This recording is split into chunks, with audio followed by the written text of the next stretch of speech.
Click করুন অ্যাপের bell আইকনে আর সাবস্ক্রাইব করুন এবিপি আনন্দ। সব সময় থাকুন খবরে।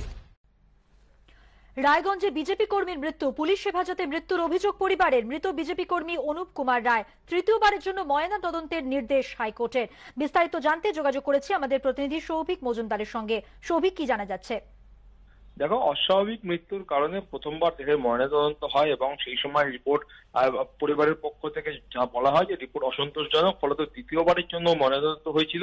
কিন্তু সেই রিপোর্টেও কার্যত পরিবারের যারা সদস্য আছেন তারা সন্তোষ প্রকাশ করছেন না এবং তারা হাইকোর্টের দ্বারস্থ হয়েছিলেন এবং তারই প্রেক্ষিতে তৃতীয়বারের জন্য বিজেপি কর্মীর, রায়গঞ্জের বিজেপি কর্মী অনুপ কুমার রায় আর তার দেহ তৃতীয়বারের জন্য ময়নাতদন্তের নির্দেশ দেওয়া হয়েছে এবং সমস্ত রকম নিয়ম মেনে যিনি ম্যাজিস্ট্রেট থাকবেন তিনি গোটা প্রক্রিয়াটা পর্যবেক্ষণ করবেন এবং তারপরে তৃতীয়বারের কি রিপোর্ট আসবে সেই গোটা বিষয়টার জন্য এই মুহূর্তে হাইকোর্ট অপেক্ষা করছে।